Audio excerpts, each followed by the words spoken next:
I'm pretty sure most of you have heard about it already. There's a game that came out just recently. It actually was in early access before, which is called Core Keeper. And for me as a game developer, the game is really important because it is a top-down pixel art game, and I'm making a top-down pixel art game myself. Now, the setting is a little bit different. They are actually doing a mining, like Minecraft, Terraria type of game, while I'm doing a tower defense game. However, for me, it is really important that the setting top-down is the same, and therefore a lot of things in the game, the technical things. Let's talk about projectiles, collision detection, moving to the left, to the right, up and down. While that might be simple on the surface, can actually go very deep and become difficult in a proper 2D setting. And so I want to talk about Core Keeper today from the perspective of a game developer who's been making games now for almost 4 years. I'm still working on my game to release it, and I'm always looking out to other games and to learn, of course. I want to make sure that I can make the best game possible, and if there's a little thing here and there that I can pick up from other games, then of course I'm gonna do that. This game is supposedly a pixel art game that came out, it looks like, in 2022, and now 2 years later it finally released, and it managed to pull, I guess, about the same amount of players actually. It left early access and it actually released. And the number one thing that stood out to me immediately was the high fidelity graphics. Now, let's talk about high fidelity graphics in pixel art, shall we? I mean, like, obviously it's pixel art. However, the animations, the clarity, the detail, the movement, everything feels very, very smooth. And I wondered, well, how did they do that? That was crazy. How do they do this? Is this animated? Man, I would like to play the game just to figure out how they do these effects. Holy shit, man. Ah, okay, so they do additive red glow to this. Essentially, this is an additive color here. Such a beautiful game, man. So I don't think this is because of pixel art, by the way. I think a huge deal for the game is its effects. Wow. Yeah, it is top down, so I would like to know how they would do projectiles. Let's see. It's firing the projectile from this shield, and it flies. Doesn't look like it's hitting anything. Yeah, on impact, they create like a dust. Ah, some of them actually, what is that called? They bounce off the walls. You see that? Some projectiles. Wow, look at that effect up there. It's a huge egg. That grows bigger. Wow, look at the egg, guys. Boom. That's an egg. Bruv, the colors are so great. Even the Steam page looks super nice, damn. Yeah, there's a lot of stuff that went into this. Like, even look at the floor, how many different things are happening there. You see those glowing yellow lines? Not only do they use bloom, but also additive blending. And then only some of these lines are actually active. Wow, I can definitely learn a thing or two from boss designs in this game. You might be wondering, well, who made this game and what was their experience going into this? Turns out it was actually a very small team to begin with. It started with 3 guys that knew each other from university, and they sat together and started making games. Their very first game was actually not Core Keeper, but a different game called Radical Rabbids 2, which took them about 3 to 4 years to complete, and they started the game around 2017. And then after Radical Rabbit, they started working on another game, which was not Core Keeper, but some RPG game. But after a couple of months, they realized that this was not the right direction, and they started working on Core Keeper. So we already know that Core Keeper is successful. Of course, that's a given at this point. However, I still wanted to know if there might be some flaws in the game, or why people think the game is so successful. Because as game developers, we should always take a look at games where we try to pinpoint the reasons on why a game is successful and maybe why a game might not be as successful. Both things are very important. And so, first things I always do is to take a look at the Steam reviews. Alright, let's see. Very positive, 91%. I'd like to say that I love Terraria, I love Stardew Valley, and I love that rush that both of these games can make a person feel as they discover new places, make new equipment, or finally kill that one boss. Core Keeper is a fusion of both of those games and more. It is the experience I wanted as a casual but not that casual gamer. Great game to play along, even better to play with friends. This game is what you'd get if you consider Terraria's caving experience into a single game. Think back to when you stumbled upon your first underground mushroom biome or went exploring in the underground jungle, and it's all those experiences mixed in with Stardew Valley's combat, but more focused. With that said, here's a list of some of the notable features that I liked. Parrying. I'm currently playing through the game as a melee character with an axe and a shield. With a shield, you can completely negate an enemy's attack by timing a block perfectly. Normally, you would negate 70% of the damage, but timing it perfectly would perform a parry. Finding this out by myself during a boss fight was really fun. Yeah, I would agree. This is cool, especially with how much I appreciate skill-based mechanics like this. And in Core Keeper, with a very lackluster combat system compared to that in Don't Starve, this is a very welcome addition. Aha. Wait, he says they have a very lackluster combat system? Making combat vary from just kiting and hitting a boss or mob. I see. Instruments. There are instruments in this game. They're all cute and nice to have. They are also used to solve some puzzles in the game. Overall, they bring personality into the game. Okay, farming, like in Stardew Valley, but infinitely faster and overall less of a hassle. Electronics, redstone from Minecraft, but less complicated. These were the lines that we saw. Can essentially make a system that mines ore for you while you focus on other stuff. All the little stuff. Much more things that you can find here. Looking forward. Cool. Too hard. Let's find negative reviews. What do people not like about the game? I always want to see games critically. Could not play single player or multiplayer due to a complete lack of the game's ability to connect to its servers or services. I do not have a good impression of the game. Art is good, music is decent, sound effects are solid, but the gameplay was boring. Combat was dull. Skill tree was just stat boosts. Aha! And level ups come slowly. I can't even get to the next tier of skills without maxing one out first. Are you kidding me? Lol, I could forgive the combat being simplistic with me only having killed the first boss, but the skill tree gives me no hope in sight. Why level up when the rewards are so bad? I just don't have much motivation to progress my character or continue playing the game for that matter. The biggest problem seems to be the combat with the game, that people think it's a little bit too simplistic, maybe just attacking and kiting, which I could agree with. But I think it's not really that big of an issue because the game is still massively successful.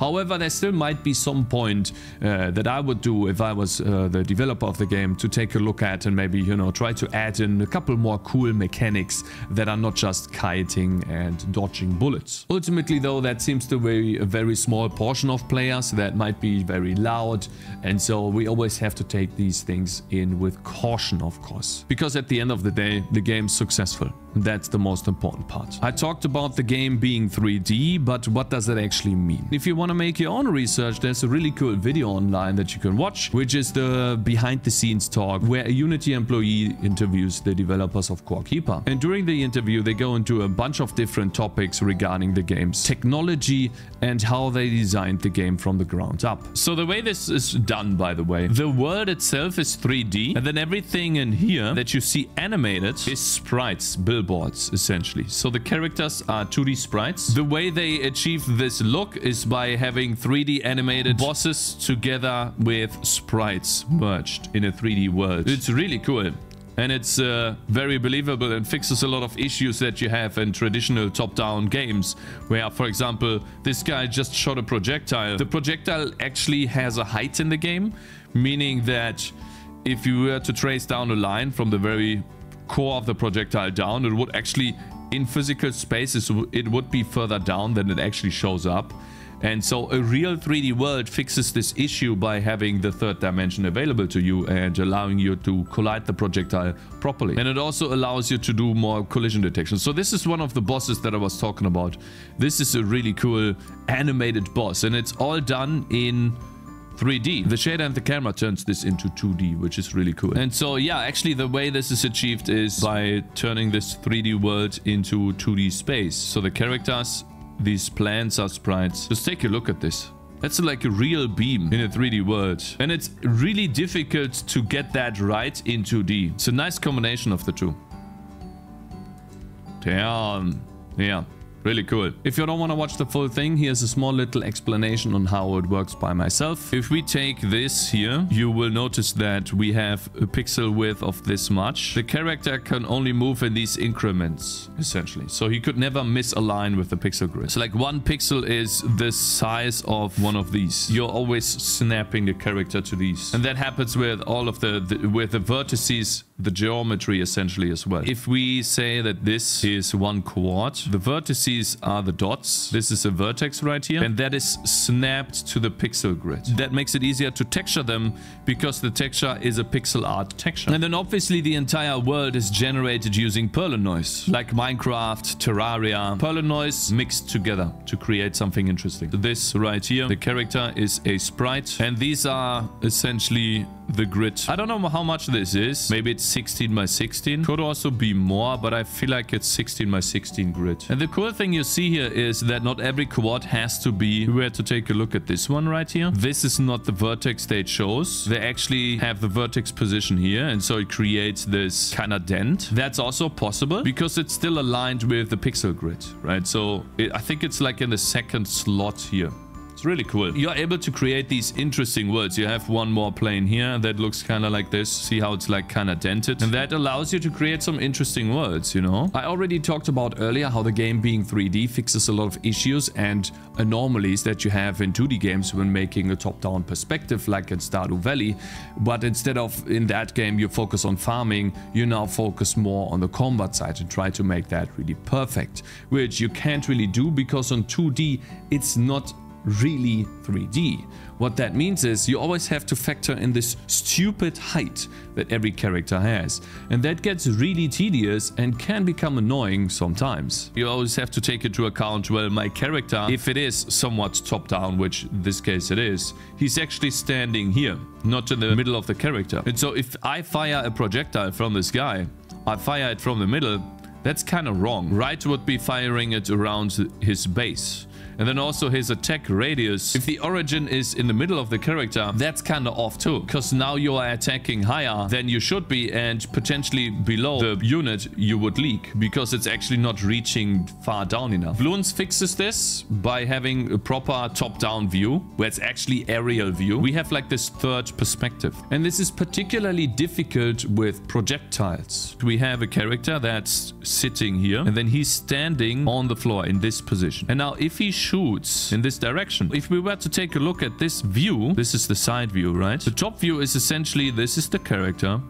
here's the bow, and he shoots in this direction. But what we see here is this projectile has a height. This oftentimes is an issue in games, in 2D games, because you're essentially creating a projectile with a height in 2D space. And what would happen is that you have to collide this projectile with enemies. We have an enemy that has a billboard. The arrow would miss this enemy sometimes, or it would hit. In this case, the arrow is actually on collision course. This would be a hit, but this would not be a hit, because the projectile itself is actually in front. The projectile is missing him, while in this case the projectile is hitting him. And that's essentially the big problem, because in both cases the projectile is actually overlapping with the box, and that sucks. To get that right is really, really, really annoying. And that's why it's so much easier in 3D, because in 3D you just use 3D objects. And so let's see. Another game that is of the same nature with a lot of projectiles is Binding of Isaac. So maybe this guy can explain to us how they're doing it in this game. Okay, what is actually happening here? This is, of course, Binding of Isaac, a top-down 2D game, infamously made in Flash, but it's 2D. Why do we have bullets going over the player? And more... See?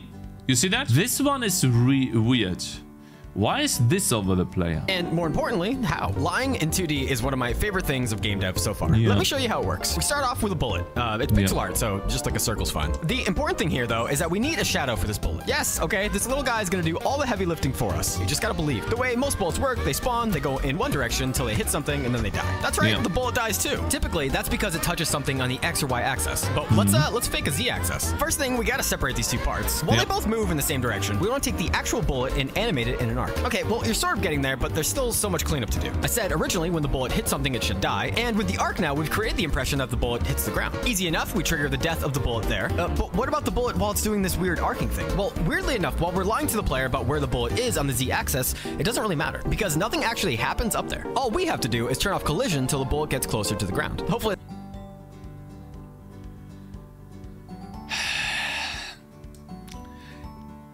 I do that too, actually.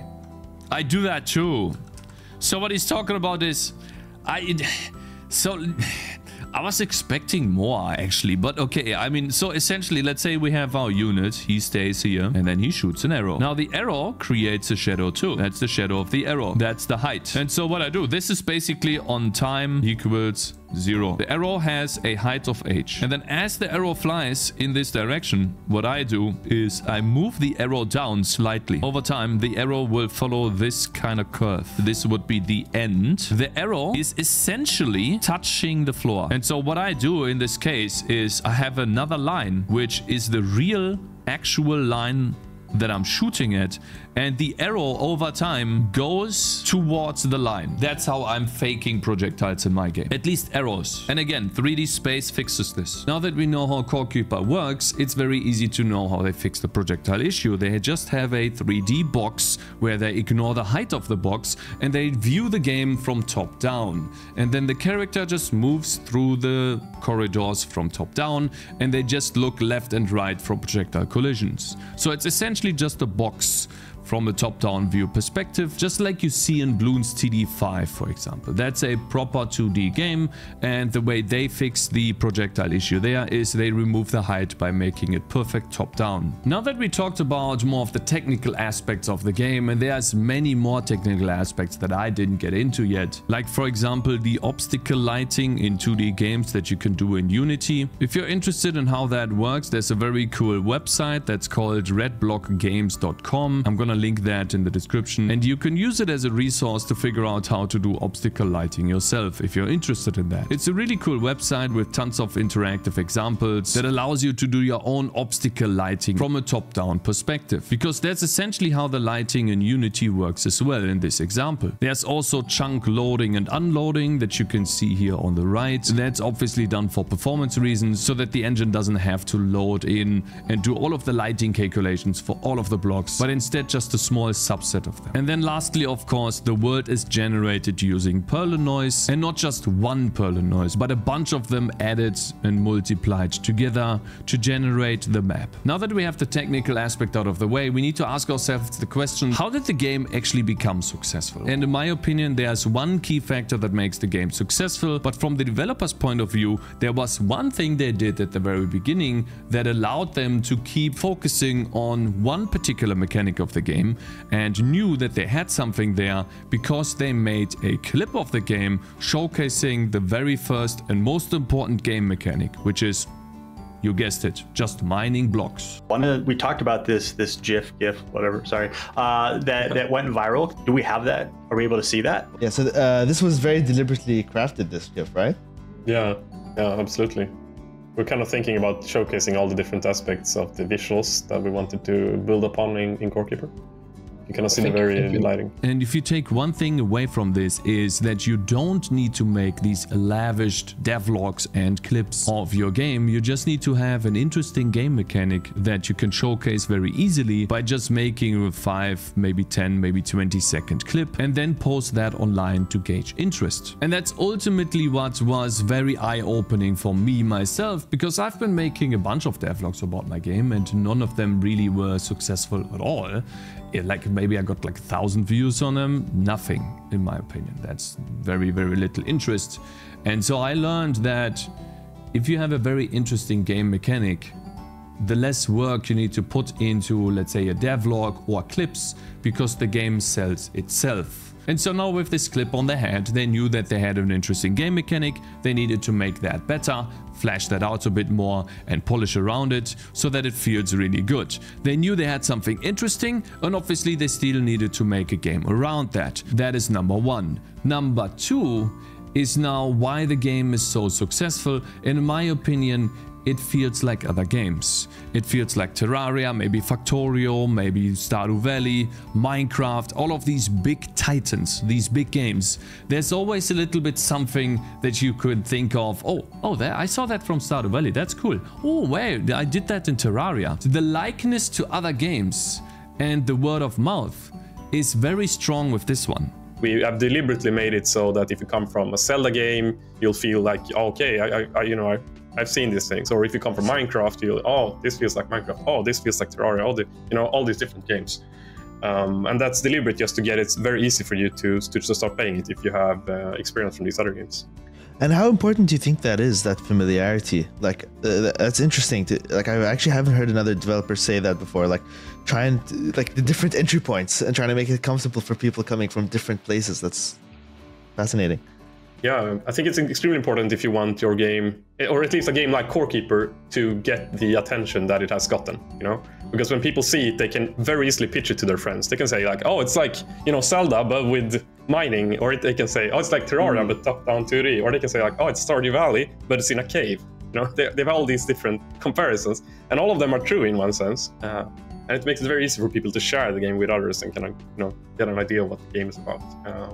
So I think it has helped a lot with the marketing in that aspect. 10% Stardew Valley, Valheim, Don't Starve, Factorio, Terraria. Yeah, see, it's just a mix of those popular games with an interesting art style, and it works really cool. But don't take my word from it. Take it from someone who's been playing the game since early access. Early access and full game. It is so much better now. Let's see. Core Keeper really upended my opinion on this genre when I first discovered it more than a year ago. The genre is like Stardew Valley, Terraria, Valheim, survival, building. Factorio is a big game in this genre as well. I am very picky about my survival crafting games, so picture my surprise when I began a playthrough and, in what felt like a blink, I had carved out a giant cave, made a multi-bedroom estate, had a thriving farmland, and the claimed lives of 3 major bosses under my belt. Yep. Oh, look at this crazy chest. That looks cool. It looks really good. Yeah, so the biggest thing about this game is that it looks really good. Yep, it's one of those. Yeah, look at this. Damn. So how did they do that? Take a look here. This leads me to believe that this is a 3D enemy. This is not a sprite. I don't think they drew all of these frames. This has got to be a 3D model. It's animated and all of the vertex positions are clamped again to the pixel grid that we talked about earlier.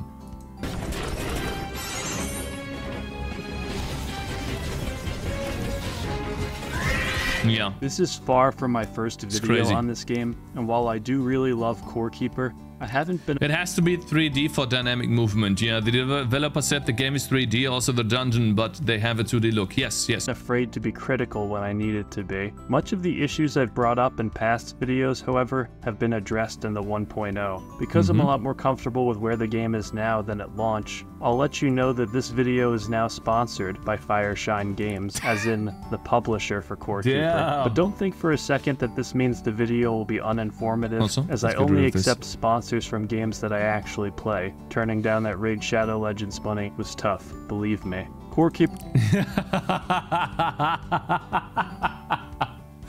Not for me. is available on Game Pass, Xbox Series X and S. But for him it's different, he's a YouTuber, And I got paid to play the game for 2 hours, that's different, guys. PlayStation 5, Nintendo Switch, and of course, Steam. With all of that out of the way, let me give you the rundown on the gameplay loop. He is sponsored to make a review of the game, not to play the game. That's different than getting paid to play a game for a couple of hours. Including some stuff that's new to the 1.0 version, as well as why it stands out amongst a very competitive genre. That's some decent UI. And it's very, very... okay, yeah. It's hard to point to any one thing and say, that's the reason Core Keeper works so well. I could talk about how comprehensive its progression is, I could talk about its amazing house customization, or its diverse biomes, or its snappy combat, so I will. What exactly do you even do in this game? Put simply, You awaken in an underground world with nothing but a handful of supplies. Despite having almost nothing to your name, it doesn't take long before you start Just like in Minecraft, yeah, cool. unraveling the mining and base building progression loop you've come to love from the survival craft. Ah, these are damage numbers. Cool. Oh, maybe we could take a look at this. There's damage numbers. They appear on top of the enemy in different locations and they like jump out, boop, and then they fade out really quickly. Genre. Blocks are Cool. quickly done away with at first, even without a pickaxe, though you'll get one very soon. Your goals in Core Keeper are mostly self-made, but it does give you a bit more direction than you might expect, considering you spawn directly next to the titular core, which lets Whatever you that craft is. special items to locate the game's bosses. These bosses act as progression milestones that upon 100. defeat Damn. let you access new continents to gain better gear, housing items, the works. Despite Cool. the breadth of freedom the player is given, there's always a tangible goal that keeps you from feeling directionless, which is an important design choice for most games, but especially for survival crafting. Unlike my ex, the goalposts in Core Keeper stay firmly in place. Because of this, I never felt as if I was completely at a loss for what to do ever. I never just idled away at my base, or at least that's what I would have said if I didn't get very distracted at times. See, there was a time on my first save file where I was so invested in making my house look cool that I put everything on halt just to do that full time. All of my friends sped ahead of me on their Just imagine how, like, from a game development perspective, just imagine how many sprites you have to draw. Just think about all of the different chests that you see here. It's crazy to think about that, but you have to design all of them, draw them. That takes a long time, man. They have multiple people on the team, I know that. Clear in the dust. But it's And the only crazy. thing that made me continue again was the desire to unlock a teleporter for my backyard. I'm sure you've had an experience looks that so relates cool. to this, but The Jesus, portal, man, unlocking that holy. thing for the first time and being able to go directly to the sea biome, hundreds of miles from my house, to begin making my beach house, was a giant treat. If you take your eyes off another player in your Core Keeper worlds for merely a moment, you'll probably find them making a place to live, and it's understandable. Tile sets and decorations are very fun to tinker with. Even people in the early game will be able to make different kinds of floors. So this is another person, right? He's playing multiplayer right now, just like in Terraria, Minecraft. Or in wall patterns. You can even use paint brushes to change palettes on sprites. Some things Damn. like furniture take on whole new designs when painted. It's Lol. really cool. Also, there's this thing that lets you punch holes in the ceiling so you can decide exactly where you want the lighting from the surface to be. No idea how Cool. it works practically, but aesthetically, it's a perfect way to top off your design. That's cool. It's gotta be like a block counter on each tile. And then the less blocks there are, the more light comes through. That's how I would do it. So every tile has data for which sprite it is, which UV coordinates of the texture. Then you also give it a counter. Designs and have the light just shine in the exact part of the room Cool. you really want to look nice and stuff. It's cool. It's cool. By the way, that beach house idea I mentioned earlier is not as relaxing as it sounds. The enemies here are very tough.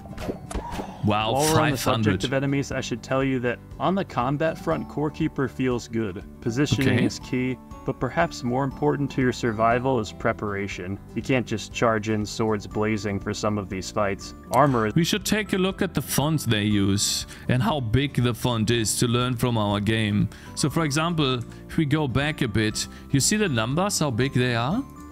preparation. And then you see this, I should eat something. Look how big this is comparatively. And this is almost, I think, almost the same size as this number 2 here. And then down below we have the menu. I need to pay more Can't just attention to the charge in font. swords blazing for some of these fights. Armor is important, of course, but so is taking food items and brewing a couple of health potions to top yourself off. The best food items have some hardy buffs. There you go. Okay, so we see this down here. Interesting. They have 2 fonts. I'm gonna move myself. Here you go. So this is an item description. I have those in my game too, but mine are still being worked on. And we can see here the #1 rule for UI in games, especially in pixel art games, but in all games essentially. The heading is in a different font than the text. And then in clear text, it shows us with a very simple pixel art font what it does. Health every second for 20 seconds, plus 11 food can be cooked. And the scales of this fish are fine. And so basically this is some text that no one really reads. That's great. Then this is important information they highlight in orange. And this is some more or less important information as well, but it's white, which is not as important as orange. Simple, yet easy. And what is big on this is that the font is really big. The other font is just bold. Yes, but it's a different font. Can last for minutes. There's thousands of different food recipes in this game, by the way. Like, I've yet to put 2 ingredients in the food cauldron that didn't result in some unique item. Preparation doesn't just come in the form of equipment and buffs, though. If you've made an arena in Terraria, you'll know it never hurts to carve out a giant area for yourself before you take on a big enemy. Before fighting the first major boss, for example, I not only made a lot of room for a fight to commence, but carefully scooped up as much slime as I could to prevent my character from getting slowed mid-fight. Even outside of combat, weapons have unique uses, like this mallet that can clear multiple walls of blocks at once, that's or this projectile weapon that can shred walls. New to 1.0 are the mage and necromancer playstyles, which use staffs and summoning books respectively. These new weapon types start spawning right away, so hey guys, this guy has a shield orb ability, just like how I have in my game, but he has only 1 shield orb shield. I have 4. Cool. To wait until later to try out the new gear. Personally, I liked the summoning books since you're able to juggle them with other weapons, even if you aren't going for a summoning archetype. You can spawn a bat and promptly switch back to a melee weapon, for instance. Skill points can also be earned to increase your weapon attack. Let's see here. Oh, cool. Wow, that looks really good. What a very simple skill tree. As well as practically every other feature of the game, like fishing, farming. Wow, they even have different colors. Wow, that's crazy. Cool. And cooking. You'll have to make some interesting decisions, especially regarding combat-related skill trees, since some of these enemies are truly vicious, like these giant grubs that seek out and destroy your torches. Now, if a game taking place primarily underground sounds like an uninteresting setting to you, with nothing but dirt-laden caves and the occasional puddle, you can lay those worries to rest. As you've seen from some of the footage and my scripts so far, Core Keeper is packed with multiple biomes that have culminated. Damn, look at this effect. This is crazy. Wow, I still can't believe that this is pixel art. It's turned into pixel art now. Wow.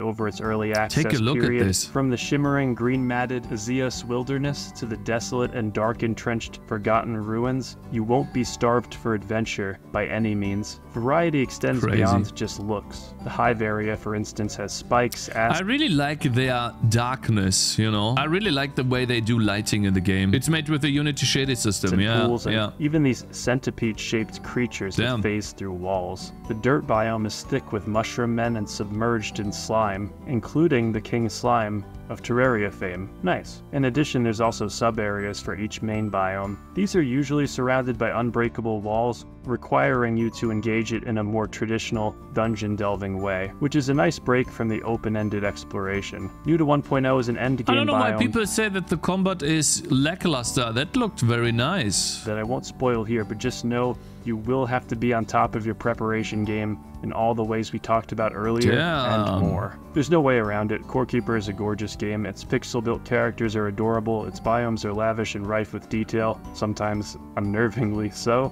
The cherry on top is the reflection and bloom effects. Noise, by the way. It's really easy for a game to have lighting that doesn't feel consistent with its own art style, especially pixelated art styles, but it's not the case here. What's in it for you in regards to these biomes, as in, why would you go to these places? Are you really delving through a living hive nest just to get a cool lampshade for your base? No. That's only like a fourth of the reason. There's no place in Core Keeper you'll go spelunking and come back empty-handed. There's always gear, consumables, and on rare occasions, even permanent upgrades like normal maps make a huge difference in 2D lighting. You think it's done with normal maps, all of this stuff? Are you really delving through a living hive nest just to get a cool lampshade for your base? No. That's only like a fourth of the reason. There's no place in Core Keeper you'll go spelunking and come back empty-handed. There's always gear, consumables, and on rare occasions, even permanent upgrades like increased max health for your character. The first time I came across one of these upgrades, I was super stoked because I feel like a lot of the times games with big worlds can very quickly become reduced to just having 3 different collectibles or things to look for. Little moments like this that surprised me are the norm, not the exception in Core Keeper. In addition, there's also giant bosses known as Titans that give you unique powers when you defeat them. Just be sure to not use these at your home. Take a look at those bosses, man. Look at this stuff here. This is so cool. Wow, take a look at those. He's spawning all of these. You have to make sure that you're not getting hit by these. And they use bloom as well. And that's really cool. You see how the lighting perfectly collides with the enemy here? Just be sure to not use these at your home because it can end badly. I briefly touched on this earlier, but I feel it bears repeating. I never had a moment where I was in the dark about what to do next in Core Keeper, or how I could improve my home. This genre has games I adore, but I can't tell you the amount of times I am playing one of these things and I am at a loss for a pivotal ingredient to something and couldn't get it unless I consulted a wiki. I could count on one hand the amount of times I had to do that in Core Keeper, and that was before 1.0. The cohesion extends to players just joining your world too. Even if someone joins after you've beaten some of the main bosses, it won't take... I'm not sure if they would do normal maps, if they're using normal maps, as it would mean drawing every single sprite another time. Exactly. long for them to feel caught up to speed on everything, as long as they have just a little bit of survival crafting game experience. By the way, electrical systems and automation are usually something I avoid when it comes to these kinds of games, but Core Keeper has opened my eyes. It was a painless process to set up some nice light bulbs in my house, or get a drill going so I can start harvesting as much ore as possible. I'm sure people really experienced with redstone and the like can make some crazy contraptions and auto farms or whatever. I'm not here to go nuts with any of that. I am but a humble keeper, but the option is definitely there. It's a really beautiful game, I have to say. Crazy. Very nice. Yeah. Very cool. Core Keeper is a blessing. Its locales are teeming with life and mechanics. Its settlements, both player-made and found, are fascinating. And to top it all off, it's playable with 7 other people. Everything I've mentioned prior is bolstered by the inclusion of a friend or 3. My girlfriend has yet to give the game a try, which means I'm able to arrange my house in any way I'd like. If the red dresser is gone from this room before the video is over, you'll know she... His girlfriend telling him how to arrange the house. Oh, wow. I mean, it's a game, bro. You gotta tell your girlfriend to fuck off, you know? It's your house. She can build her own if she doesn't like your house. Found it. Like a new character in its world, it manages to carve out a thriving spot for itself despite the odds. And it's really nice. Oh, she can always build her own room. Seeing this project get off the ground. Memories are made in this game plain and simple, whether it's seeing ore that was precious to you moments ago becomes something you've completely automated, running away from a horde of cavelings with your friends, or putting down the finishing touches on your perfect dream home. It just doesn't get better, man. Core Keeper could comfortably retire as a complete package now, but that is not the plan, as more updates are on the way for the foreseeable future. One of the hardest parts about writing this video was having to pull myself away from the game to continue making this, and now that I've put the finishing touches on this video, I think I'm just gonna chill for a bit and keep cores on my Steam Deck while laying down. Go ahead and click the link in the description to check out the... Oh, he's playing it on Steam Deck as well. That's probably why the font is so big. Game. Thank you so much to Fireshine for sponsoring this video. It was amazing being able to do this. I hope you all enjoy the game. Thanks so much to you guys, and have a wonderful night. Booba. Booba. Why does he say booba? Cool, really nice video. So guys, if you want to support him, here's the video, and here's also the link to download Core Keeper. Let's see, save 20% on Core Keeper. I see this is the refer code here. Hopefully you enjoyed this kind of long dive deep into a game that I find very interesting, and you know, maybe you learned something along the way for your game specifically as well, like I did. I find these very interesting, and I often look for these examples online, and you know, hopefully find some hidden gem or hidden mechanic, a hidden idea that I didn't think of yet to maybe put into my game. And if not put into my game, at least understand, oh, I see, so that's how they do that, you know, to have it like as a tool for something later on that I might use or not. And yeah, hope you enjoyed this, and if you want to see more of these types of videos, leave me a thumbs up and subscribe for more. See you next time. Peace.